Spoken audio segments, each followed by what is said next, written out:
Desir Armin walks through the silent ruins of what used to be a world. Mankind was forced into this nightmare, facing the ultimate labyrinth in the shadow world. After 10 long years of hell, he's finally reached the end of the line. The journey has been brutal, and it shows on his face. Standing in their way is the meteor-rank destruction dragon, Bromir Napolitan. It's a massive beast that has wiped out almost everything in its path. Out of 150 million people who started this journey, only 6 are left standing to face this final challenge. It's an absurdly small number. Memories of fallen friends and lovers flash through Desir's mind. This hellish world took everyone he cared about, leaving only wreckage behind. Desir grits his teeth, determined that this is where it all ends. He's not letting any more lives be wasted. Napolitan roars, charging up a blast to wipe them off the face of the earth. The power it's gathering is insane. But Desir isn't backing down. He summons multiple magic circles, prepping for a countermove. He's already completed the final analysis of the dragon's magic pattern. He knows exactly how to break it. With a quick strike, Desir successfully seals the dragon voice, stripping the monster of its primary weapon. His teammates see the opening and dive in. Raphael and the others charge forward to end this fight once and for all. They deliver a massive combined attack, and the dragon finally goes down, crumbling into the dust. It's over. The dragon's eye closes for the last time. It can't believe it was defeated by mere humans. Desir collapses against a rock, breathless. He can hardly believe they're finally done with this hell. The 6 survivors gather together in the aftermath, exhausted but relieved to still be alive. Raphael is all smiles, shouting that they finally did it and saved the world. He's practically glowing with pride. But Donovan Hound isn't celebrating just yet. He's wondering why that mission cleared message hasn't popped up yet. Usually, the rules of the Shadow World send you back home immediately after a clear. They decide it's best to wait a bit. Raphael looks at the group, still in shock that only 6 of them survived out of 150 million. The math is just brutal. Jode Xarian, the Sage of Wisdom, notes that the survival rate was basically 0. He's disturbed by how much they lost. A just King's Crown tells him to stop with the useless calculations. She's more focused on the fact that they're still here, and numbers won't bring the dead back. Desir just gives a tired smile. He's happy enough just knowing they managed to pull off a miracle and save the world. Ajest thanks Raphael for his help, but he's quick to point out that they probably would have failed without Desir. Raphael insists that Desir played a way bigger role than anyone else, even though he's technically a lower-tier mage. Donovan agrees, admitting he thought they were all goners at first. He gives Desir a nod of respect. Jode is genuinely confused. He wants to know how a tier 3 mage could pull off an analysis that even he, a tier 7, couldn't do. The group pester Desir for his secret, wanting to know where he learned such advanced magic. Desir just looks a bit awkward. Desir admits he's just a commoner who never got any formal training. He wonders if he could have saved more people if he had. Jode thinks it's a massive pity. He tells Desir that if he'd been in the Tower of Magic, he would have had endless support. Raphael tries to lighten the mood, asking everyone what their plans are once they finally return home. Donovan plans to visit the homes of his fallen comrades and return their belongings to their families. He looks pretty solemn. He grips a golden locket, swearing to remember their bravery forever. It's a heavy burden to carry. Ajest is heading back to the Western Kingdoms to comfort the families of the deceased. She's already thinking about the shrines she needs to build. She thinks they owe it to the people who laid their lives down at this place. It's the least they can do. Jode wants to research a way to stop any more shadow labyrinths from appearing. He doesn't want the world to face this again. Raphael asks Desir what his plan is, even inviting him to join his team since he'd be welcomed anywhere. Desir says he'll probably head back to Havrian Academy. He just wants things to go back to normal. Suddenly, a massive kaboom echoes through the ruins. Everyone's immediate reaction is pure panic. They all look back at the dragon's corpse, terrified that the thing might still be alive after everything they went through. Jode is in denial, shouting that he confirmed it was dead. But something is definitely pulsing inside the dragon. He realizes the source of the noise might be the heart. A cold sweat breaks out on his face as he remembers an old text. Jode explains that a dragon's heart is like a massive mana engine. Now that the dragon is dead, all that stored energy is losing control and is about to explode. Jode warns that the dragon's heart is like an overheated engine about to blow. The built-up mana is bursting out with a power that dwarfs even a tier 7 spell. An overheated engine that has lost control will inevitably explode. Ajest asks for an explanation in simpler terms, but there's no time for a lecture. The ground shakes as the mana starts leaking out. Jode realizes too late that they didn't have this information because this is the first time in history a dragon has actually been slain. The blinding light of the mana explosion consumes everything. The heroes can only watch in horror as their final victory turns into a total disaster. Desir closes his eyes, thinking this really is the end for all of them. After all that fighting, it's all over in a flash of light. Suddenly, Desir gasps for air, snapping his eyes open. He looks at his hands, confused as to how he's still alive and standing in a crowded hall. He finds himself in a grand hall filled with students. The music and chatter are a sharp contrast to the silent ruins he just left behind. A woman in high heels walks up to the podium. She introduces herself as Professor Bridget, welcoming everyone to the ceremony. Bridget thanks the students for their determination to attend the academy. Some of the guys in the back are already getting distracted by her looks. She quickly shuts down the chatter, reminding them that they aren't all getting in. Only the top 600 students will be accepted into Havrian Academy. The students around Desir start whispering, nervous about what kind of exams they're about to face. Nobody seems to know the plan. Professor Bridget announces that the entrance exam will involve clearing objectives within the shadow world. Desir's heart skips a beat at the mention of that place. She reassures the nervous crowd that this is just a simulation for testing purposes. Desir, however, is having a full-blown existential crisis. She tells them a mentor will explain the details soon. Desir is trembling, unable to process the reality of his situation. Desir realizes he's back at the entrance exams for Havrian Academy, the greatest magic school in the nation. Feels like a sick joke. He looks around in shock, realizing he's somehow back at the very beginning of his journey. This is Havrian exactly as he remembers it. He starts doing the math. If it's the year 3613, that means he's jumped 13 years back into the past. He's back before the world was destroyed. Desir clenches his fist, wondering if all the suffering and sacrifices of the last 10 years were for nothing. The memory of his fallen friends still feels so fresh. He can't accept that it was all just a dream. He still remembers every detail, every face, and every ounce of pain. As Desir sits on the steps lost in thought, the other students look at him with pity, assuming he's just another lowly commoner, overwhelmed by the ceremony. A girl with bright pink hair suddenly appears, scolding him for running off.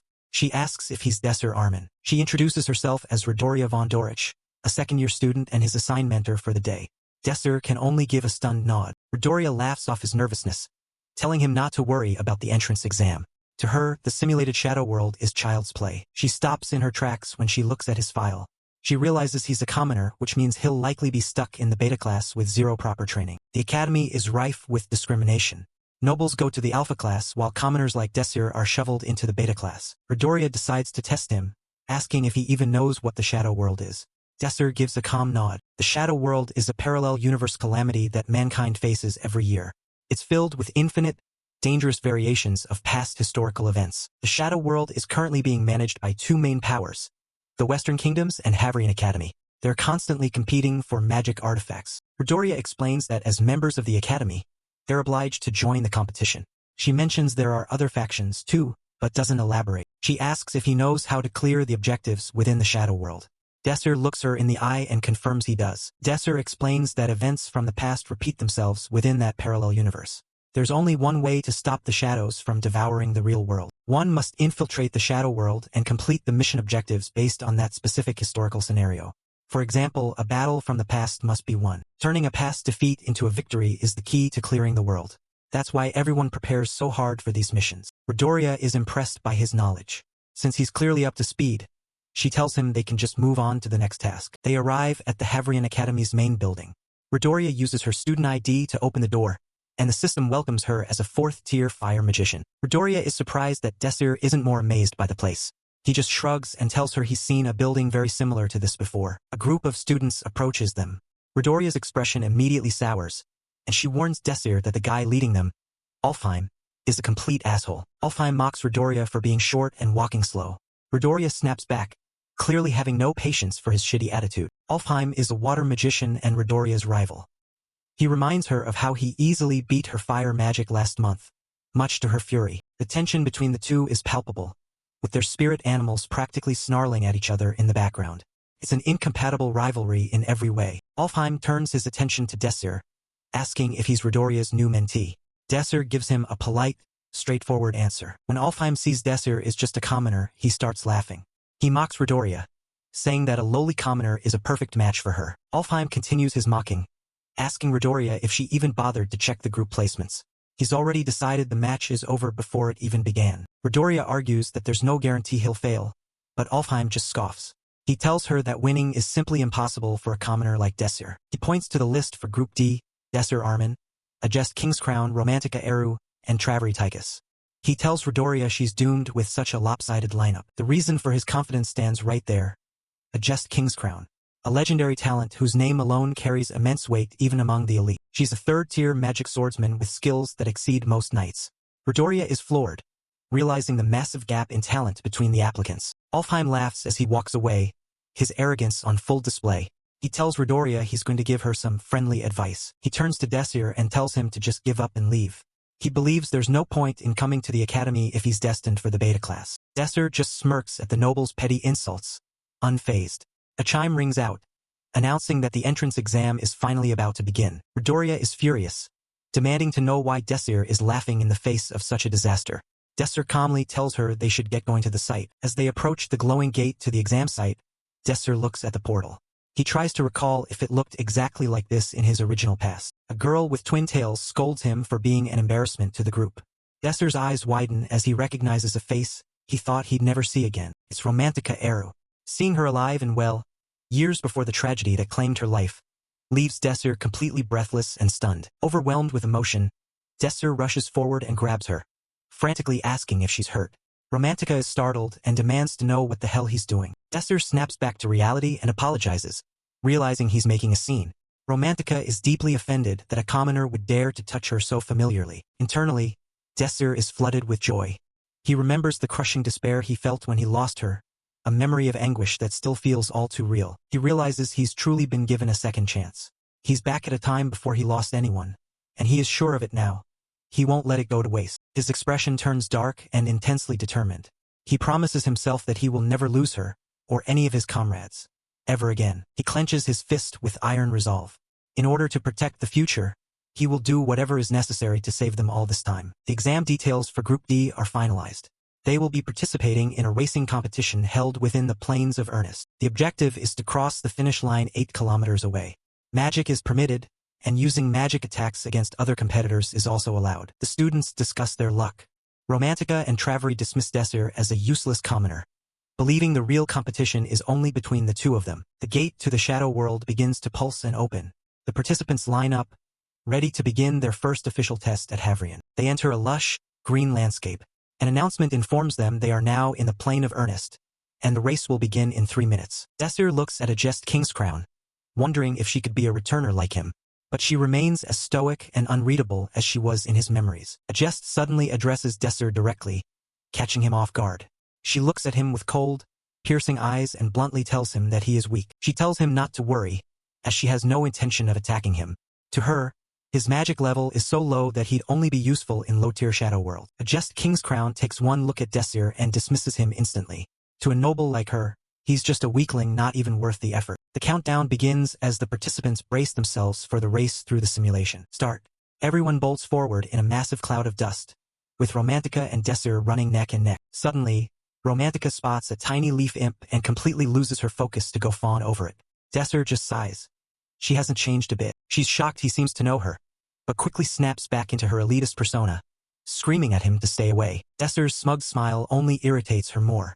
She mocks his lowly Tier 1 status, certain he'll never be more than a commoner. Fed up with talking, Romantica prepares a massive wind spell to wipe him out. Back in the observation room, the professors monitor the progress of the different groups. They spend their time praising a Jest as the perfect noble while mocking the unfortunate commoner stuck in her group. Meanwhile, the knight Travriticus is confident he's got this in the bag, thinking a race against mages is an easy win. He wonders where the other two went, just as a strange breeze starts to pick up around him. Suddenly, a massive magical shockwave slams into his back.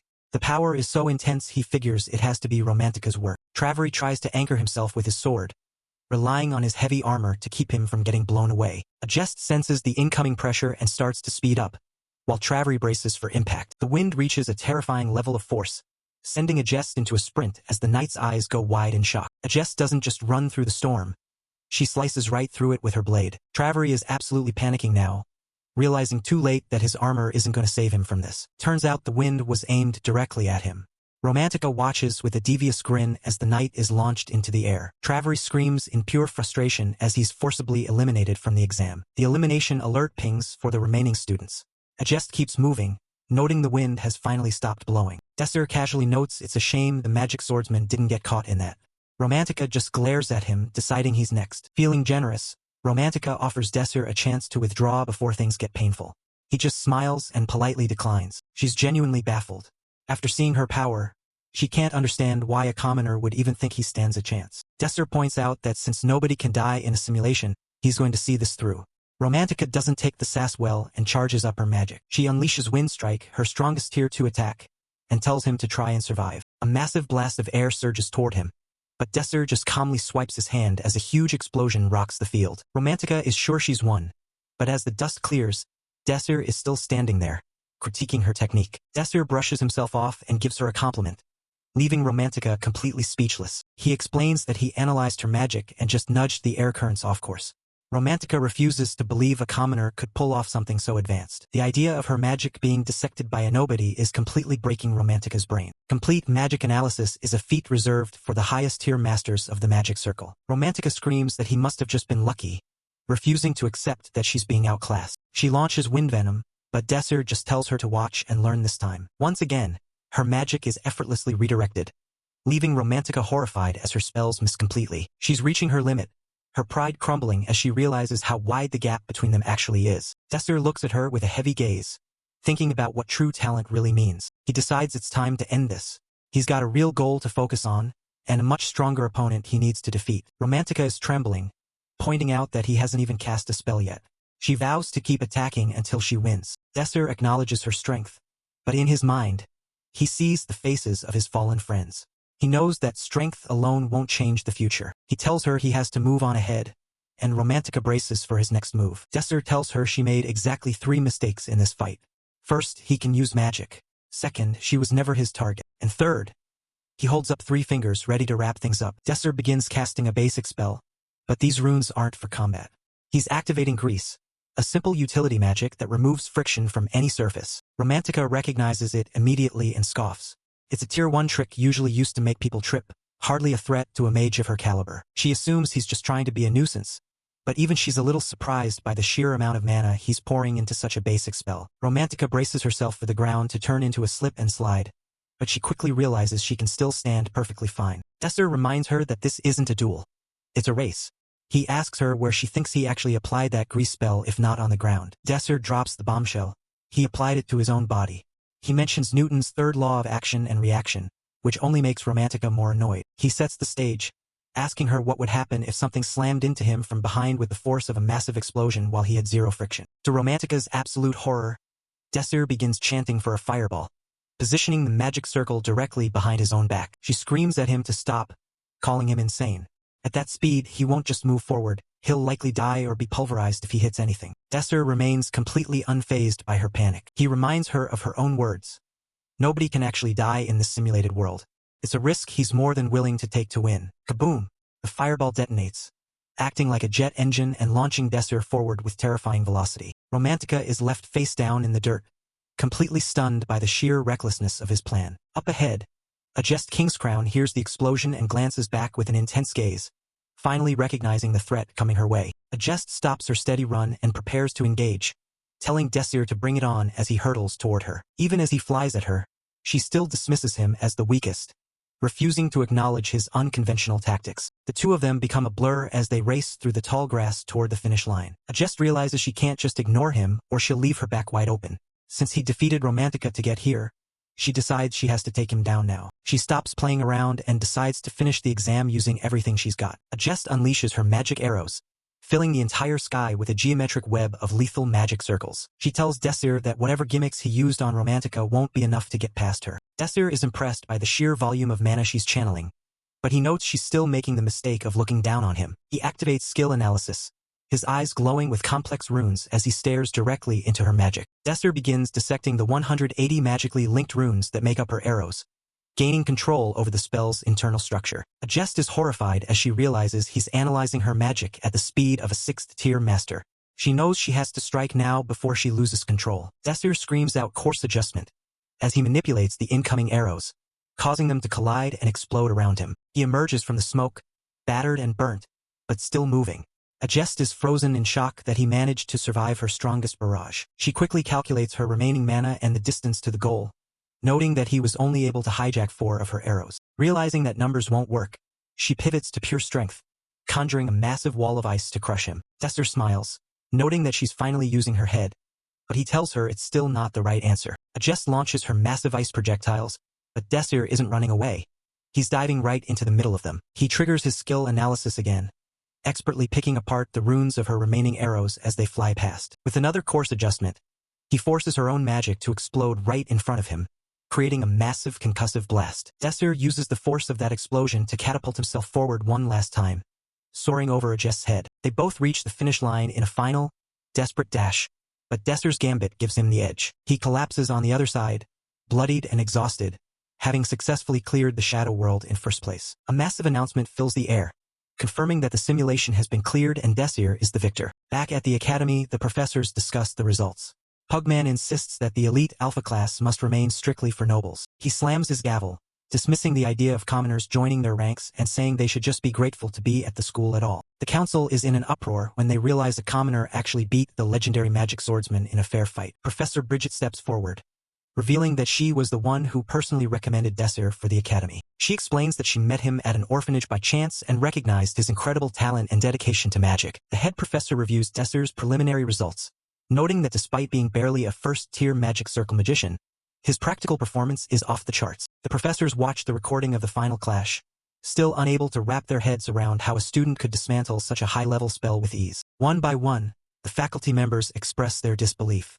They've never seen a basic grease spell used as an offensive propulsion tool before. They marvel at his battle sense and his uncanny ability to adapt. To them, he doesn't look like a student. He looks like a seasoned warlord from a forgotten era. The head professor remains quiet as he listens to the debate, knowing that Professor Bridget's recommendation for the Alpha class is about to cause a storm. Professor Pugman erupts in anger, refusing to let a Tier 1 commoner join a class reserved for elite Tier 2 nobles.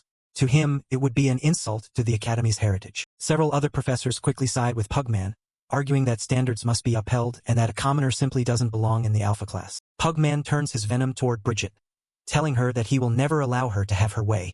He won't let his prestigious class be tainted. Bridget fires back, calling out their hypocrisy. She asks them how they can claim he's unqualified when they just watched him defeat a third-tier magic swordsman. She accuses them of having ulterior motives and makes it clear that the only thing they truly care about is the fact that Desir is a commoner. With tensions at a breaking point, the head professor slams his gavel and calls for order, deciding to settle the matter with a simple show of hands. The voting begins, but it's clear from the start that the deck is stacked against Desir. The majority refuse to see past his social standing. The head professor stands before the academy gates, ready to announce the final class placements for the new semester. The results are posted, and the disparity is immediate. The noble students celebrate their placement in the prestigious Alpha class, while the commoners look on in envy. Desir watches as his name is listed under the Beta class. It's exactly the outcome he expected, though it doesn't make the sting of injustice any less real. As the commoners head toward their own facilities, they are mocked by the passing Alpha students, who treat them like second-class citizens. Romantica is beside herself with rage, realizing she's been stuck in the Beta class right next to the very guy who caused her to lose. She steps into their designated classroom and is immediately disgusted. The room is old, dusty, and smells of decay, a far cry from the luxury the nobles enjoy. Romantica vents her frustration, complaining that even the professors assigned to the Beta class are incompetent nobodies who teach meaningless drivel. Tears of frustration well up in her eyes. She knows this is the price of her defeat, but the reality of life in the Beta class is far worse than she ever imagined. Desir's in class, just taking notes like any other student, but Romantica is fuming. She can't believe she's stuck in the same class as him. She glares at the back of his head, calling him annoying. Desir just gives her a smug little smile over his shoulder. Desir knows the deal. In this place, being a commoner means you're stuck in the Beta class no matter how much talent you have. He clenches his fist. If things don't change, all these people are just going to die again when the Shadow World comes back around. He's got a plan, though. He's going to find the best talent in the Beta class and train them until they're even better than the Alphas. Romantica is literally face down on her desk, crying about her life. Suddenly, this tall guy walks up and calls her by name. She's not exactly welcoming, which pisses off the guy's lackeys. He tells them to back off and introduces himself as Donovan Hound. Donovan isn't here to pick a fight. He's looking to recruit her for his party. The other students are losing it because an Alpha is actually in their classroom. Desir watches from his desk, reaching for something in his pocket. Donovan mentions the Blue Moon Party, led by a guy named Alfheim. He wants Romantica's talent on his team. Desir knows that party. It's the strongest one in the academy, packed with elite alphas. Romantica realizes this is her ticket out of the Beta class. She's hesitating, weighing her options, when a hand suddenly reaches out toward her. Desir watches as Donovan gets way too close, grabbing Romantica's hand and telling her she has to go out with him. The whole class is stunned. Romantica's face is bright red, and she's completely caught off guard by the sudden move. She pulls away, saying she needs time to think. Donovan plays it cool, acting like a total gentleman before he turns to leave. He leaves her with an ornamental knife as a token of sincerity. The other students start shouting for the commoners to move out of the way. Desser walks over while Romantica is still dazed. She ends up tripping over some boxes, but he catches her before she hits the ground. He tells her he's got the same offer as the other guy. Romantica just thinks he's trying to ask her out too and shuts him down immediately. She shows him the expensive gift Donovan gave her. Why would she pick some random betas party over an elite alpha group? Desser warns her that joining them will only end in disaster. She's had enough and tells him to just get lost. He sighs and places a folded letter on her desk. He tells her if she really doesn't care, she should just throw it away. Romantica reads it and slams her hands down, looking absolutely terrified. Desser calmly asks if she's ready to talk now. He tells her he knows the real reason she's stuck in the beta class. Seeing her panic, he suggests they take the conversation outside. She's too shaken to argue and just follows him. Once they're alone, she demands to know how he found out. Desser explains that while she kept it a secret, most of the professors already know. He lays it all out. Her family were merchants who bribed a poor baron for his title.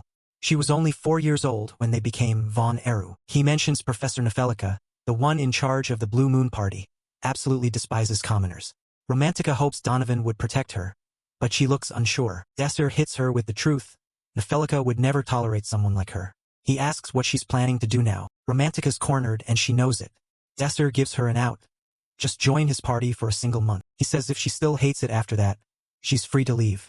He holds out his hand to seal the deal. She reluctantly accepts, and Desser gives her a satisfied smile. They shake on it, but she can't help but remind him how much he annoyed her during the entrance exams. Later, Desser is chewing on a piece of bread that looks hard enough to break a tooth. Romantica is already regretting her life choices in the beta cafeteria. She's struggling to even take a bite. Desser tells her it's not that bad. At least it's better than eating orc meat. He gets down to business, explaining that they need at least 3 members to officially form a party. Since nobody knows who they are, finding a third person is going to be a massive headache. Romantica just stares at him while she eats. Desser points out that she actually seems to care about the party now. She immediately gets flustered and tries to play it off. She starts yelling, telling him to stop smiling. Desser just tells her not to worry. He's already got their next member picked out. She's annoyed he didn't mention that sooner, but she follows him anyway as they head out to find their recruit. She asks who the mystery person is. Desser's got his eyes on a guy named Pram Schneider. They arrive at a training facility that's basically a dump. The alpha students there are already complaining about how disgusting the place is. Romantica's having a hard time remembering the name Desser mentioned. Meanwhile, Desser has already spotted his target. Desser thinks back to the legend of Pram Schneider, a swordmaster who survived nearly a decade in the shadow world through sheer grit and talent. He tells Romantica he's itching to see just how good the kid is right now, before the world broke him. They find him in the middle of training, and the kid is moving like a blur. Desser is impressed, but it looks like their scouting mission is going to be interrupted by some alpha-class trash looking for trouble. A red-haired noble punches Pram right in the face, calling them nothing but filthy beta bastards. Desser steps in before things get any worse, asking the kid if he's alright while the bully just scoffs in disgust. Pram is on the ground, clearly outmatched, while the alpha student talks down to him like he's garbage. The noble raises his wooden sword, ready to deliver a blow that's definitely not part of a friendly spar. Desser doesn't even hesitate. He blocks the strike with his bare arm, taking the hit so the kid doesn't have to. Blood drips down Desser's sleeve, and the noble is completely stunned that some lowlife actually managed to read his movements. Desser tells him to pack it up because the match is already over, but the guy's pride won't let him walk away that easily. Suddenly, the bully feels a massive wave of pressure coming off Desser, an intense aura that stops him dead in his tracks. He tries to act tough, screaming that a commoner like Pram deserved to get beaten, but he's visibly shaking. Calling them annoying, he finally decides to tuck tail and run before things get even more serious. Romantica is just staring at Desser, wondering what kind of person would bleed for someone he hasn't even met yet. While he's getting bandaged up, Romantica can't help but joke that this is just karma for how much he teased her earlier. Pram is practically in tears, apologizing over and over for getting his savior injured like this. Desser just smiles and tells him it's fine.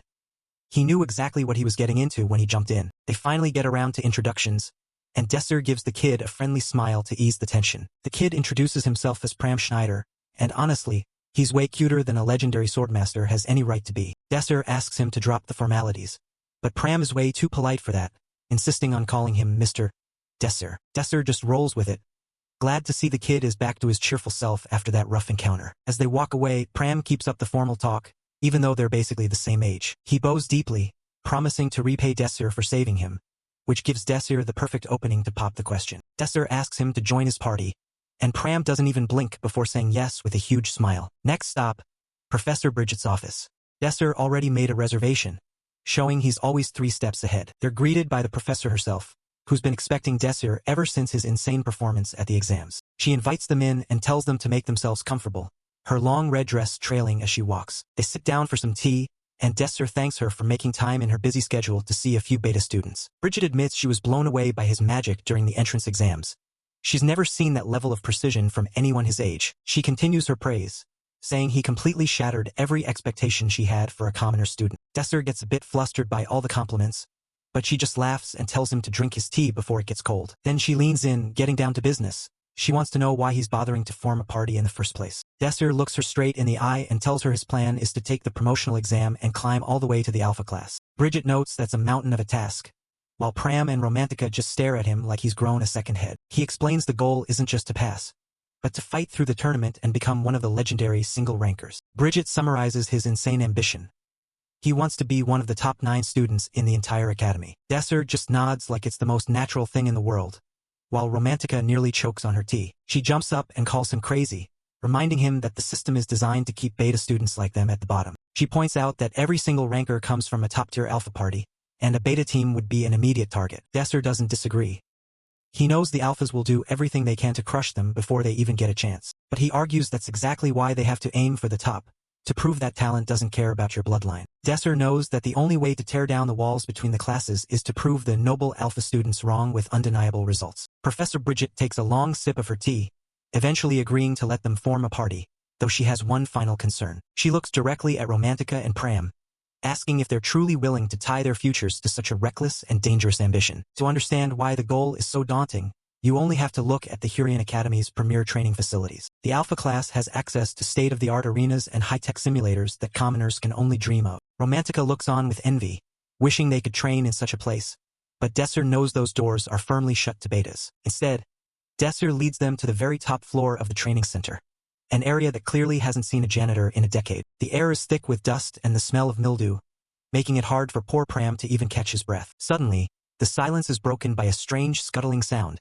sending a jolt of pure terror through the young swordsman. Romantica is already at her breaking point, mumbling to herself that she needs to leave this nightmare immediately. Desir isn't taking no for an answer, practically shoving them into the dark room while lighting a mana crystal. The light reveals a room draped in cobwebs, but before they can complain about the mess, several pairs of glowing eyes blink back at them. Even Desir admits the infestation is a bit more lively than he remembered from his previous life. A literal tidal wave of rats surges forward, and Romantica lets out a scream that probably echoes through the entire academy. In a moment of pure survival instinct, she leaps into Desir's arms, clinging to him like a terrified koala. Desir asks if she's planning on staying there all day, but Romantica is too busy crying to worry about her dignity. He tries to divvy up the chores, asking her to handle the floor while he plugs the rat holes, but she's not having any of it. Despite the protests and the pests, Desir is satisfied.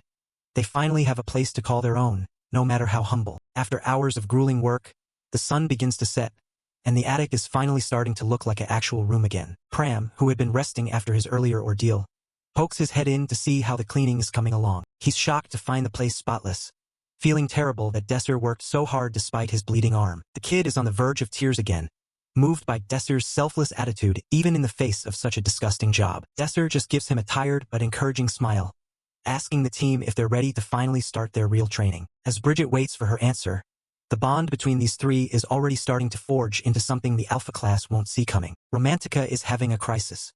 She's a 2-circle mage and thinks there's zero chance she'll ever break into the top rankings. She lets out a long sigh, calling Desir annoying, but ultimately agrees to join his party. Instant regret. She's already face-palming, but Desir isn't wasting time. He wants to start training immediately. She gets a scary look in her eyes and declares she's ready to do this. They head over to a massive empty hall that's going to serve as their new training ground and office. Desir digs through a crate and finds a metal ball, telling her this is what they're using to fix her casting speed. Romantica gets defensive, saying her speed is fine. Desir doesn't sugarcoat it. It's only fine, compared to people with no talent. He points out that the elite students are way ahead of her, and if she wants to win, she needs a shortcut. The lesson is wordless casting. Romantica is stunned because that's supposed to be impossible for someone at her level. Desir explains the concept. Usually, there's a delay for the chant, but wordless casting is instant. She thinks it's just a myth, but Desser tells her he's already seen her do it unconsciously. He draws a circle on the floor and gives her a simple task. Move the ball into that circle using only magic. Romantica asks if she can just throw it. Desser laughs. No hands, strictly magic. He wants her to visualize manipulating the air currents, making the magic part of her own body. She just glares at the ball, hoping it moves. Desser sighs. Staring won't help, and reminds her of when they were cleaning earlier. Back then, she blew away a heavy box with a sudden windstorm without even thinking about it. She apologizes for the mess, but Desser tells her that feeling of desperate movement is exactly what she needs to find again. She takes a deep breath and focuses everything on the air surrounding the ball. A little bit of mana starts to swirl, and the ball finally begins to roll across the floor. Desser gives her a thumbs up, which is enough to get her excited.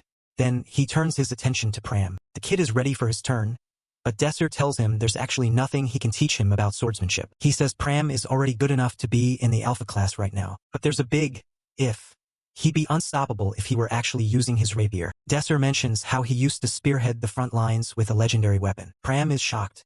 He has no idea how Desser knows he even used a rapier before. Desser says it's vital for the party's success, so Pram finally caves and asks him to follow along. They head out as the sun starts to set, leaving Romantica to keep practicing in the background. Desser checks on her one last time, impressed that she hasn't quit yet. Pram stops and opens up, revealing he's an illegitimate child from a noble father he's never met. He's got one thing his father left behind, and he wants to show it to Desser. He pulls a long object out from behind the couch as Desser watches closely. It's the rapier his father left for him, though it looks a bit plain. Desser takes it and is immediately confused. The sword is way too light. It feels like it wouldn't even hurt an ant. He spots an inscription on the hilt. Pram explains he's had this thing since he was 6 years old. He spent his whole life training with it, hoping to become someone his father would be proud of. But his mother never looked happy about it. She always watched him with sad, worried eyes. She made him promise he'd never go looking for the man. In her mind, the father lived in a different world, and she wanted Pram to stay safe in theirs. She took the father's identity to her grave, knowing how society treats illegitimate kids. Desser realizes she was just trying to spare him the shame and rejection of the nobility. But the warnings didn't work. Pram's curiosity was too strong to ignore. He had to know the truth. He joined the academy specifically to find a lead, starting with that very sword.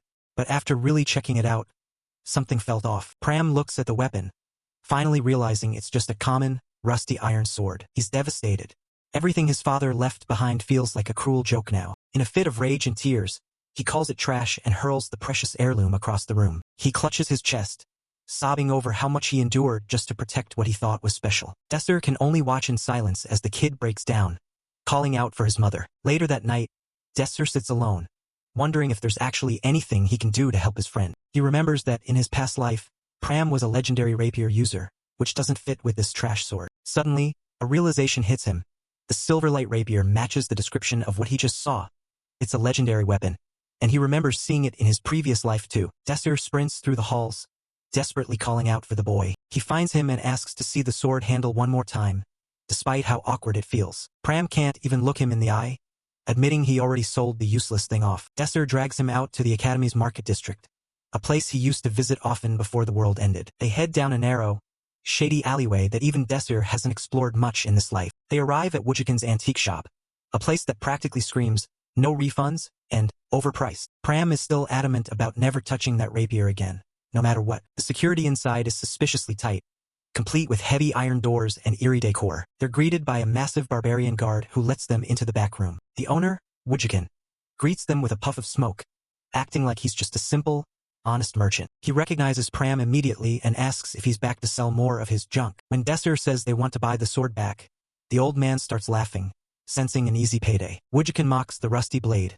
calling it a mere ornamental sword meant for noble fiancés. He demands 40 silver pieces to give it back, a massive markup from what he paid. Pram realizes he's been scammed and snaps, but Desser steps in to calm him down. Desser doesn't even argue, tossing the silver coins onto the table without a second thought. Wujikin is delighted, though he regrets not asking for even more money from the sucker. Desser hands the hilt to Pram and points out a hidden groove, telling him to press down on it. With a mechanical click, a brilliant blade slides out, shocking both Pram and the shopkeeper. It's not a cheap iron sword.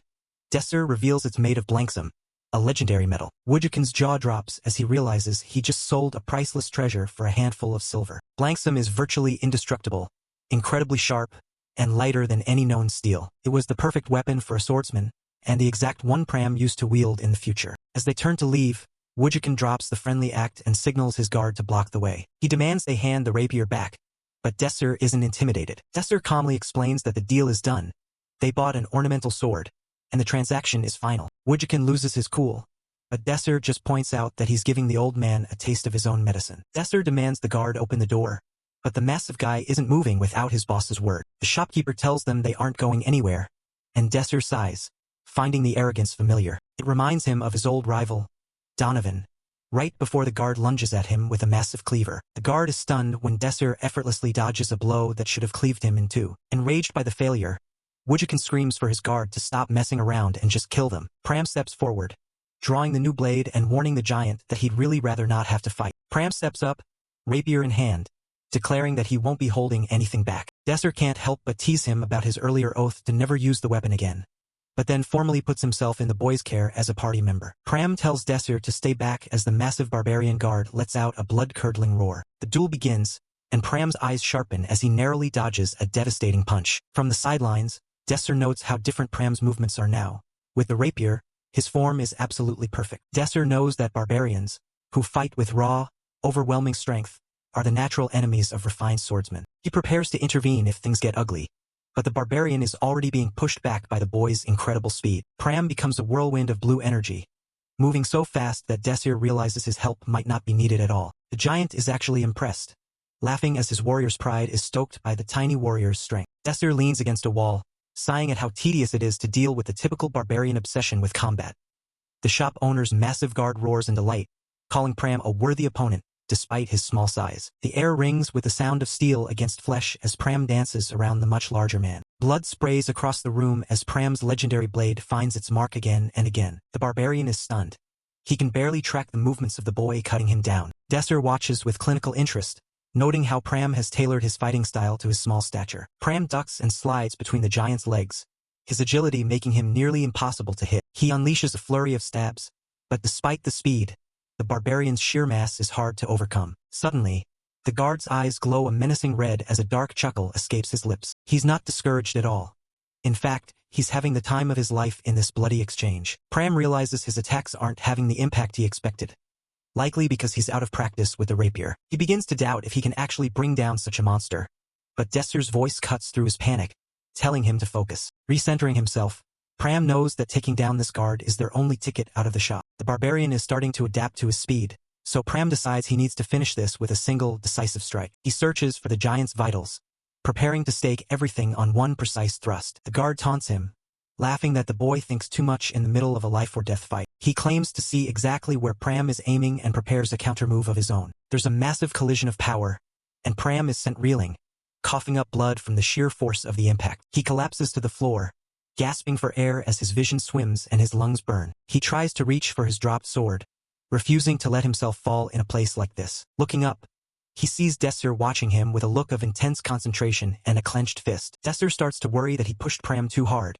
but the boy shouts out that he's fine, refusing any help. Pram gives Desser a small, determined smile, showing a grit that surprises even the returner. Gripping the rapier's hilt, Pram realizes that Desser knew the secret of the weapon and its engravings all along. He asks for the chance to repay Desser for his kindness by finishing this fight himself. With a sudden burst of light, Pram leaps high into the air, catching the barbarian off guard. The guard raises his weapon to block a downward blow, but it's just a clever feint. Pram maneuvers mid-air, landing and spinning for a low, powerful strike. A massive red arc cleaves through the air as Pram puts everything he has into the swing. The barbarian's heavy axe cleaver is sliced clean in half, leaving him defenseless and shocked. Desser is wide-eyed.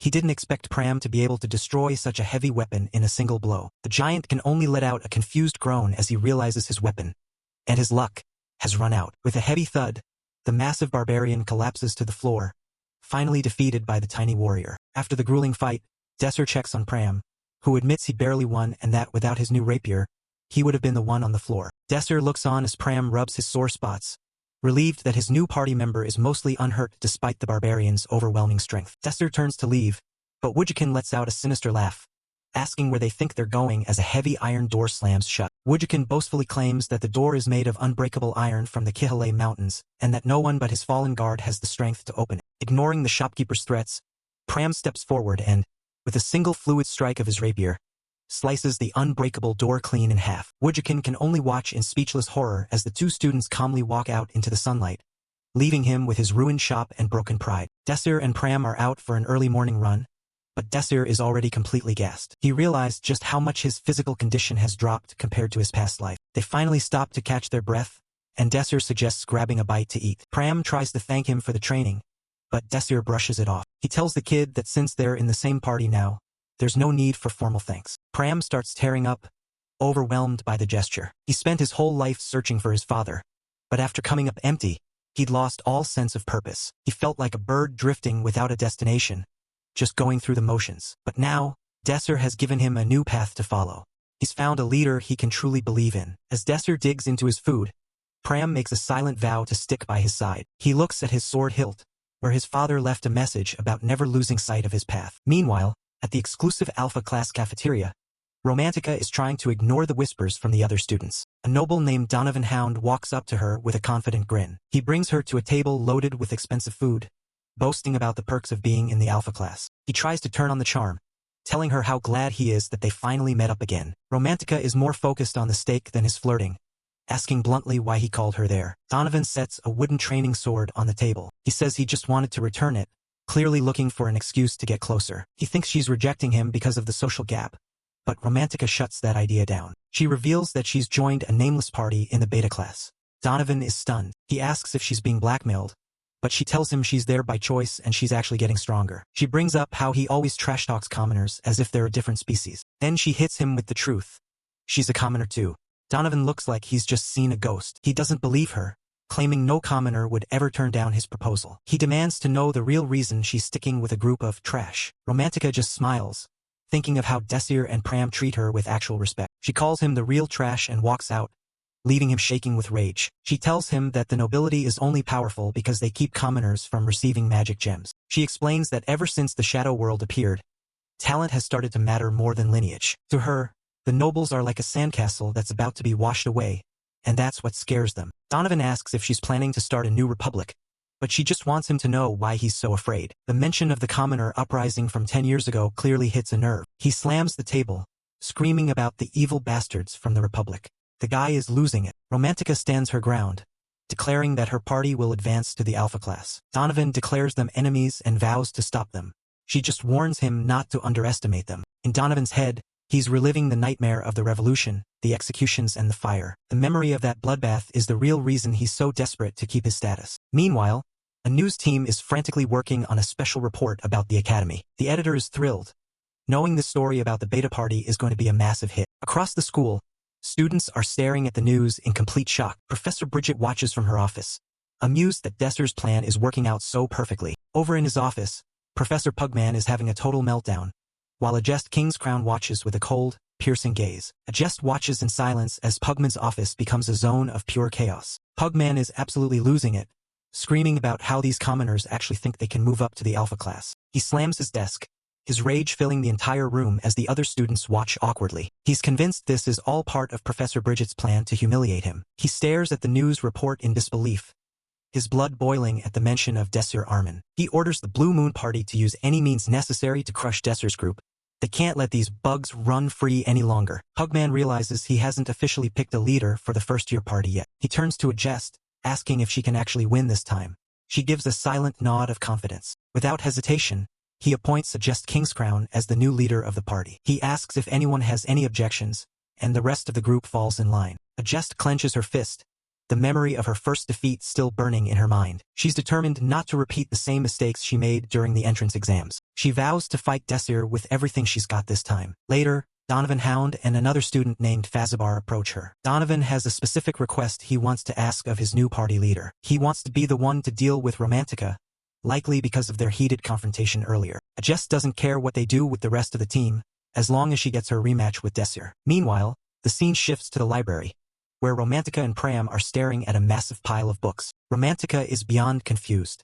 She wants to know why Desir is making them read history books instead of training. Desir tells them that starting today, they're putting the physical practice on hold to focus on learning history. Both of them shout in disbelief, earning a quick shushing from their leader. Desir explains that since the shadow world they're entering is based on real history, Knowing the past is their biggest advantage. He explains that these worlds are essentially simulations recreated from magic gems. By knowing the historical events, they can predict the mission objectives and stay one step ahead of everyone else. Romantica is already dreading the workload, clearly not a fan of hitting the books. Desser tells them they'll need to submit a report once they're done.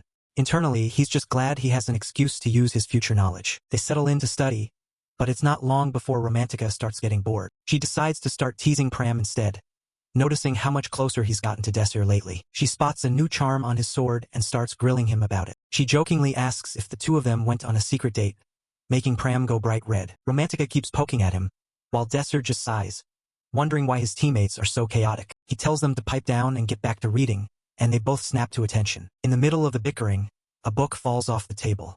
Romantica reaches for it, but someone else beats her to it. She looks up and sees the last person she expected, a Just King's Crown. A Jest hands the book back with a cold, neutral expression. She ignores the others and addresses Desser directly.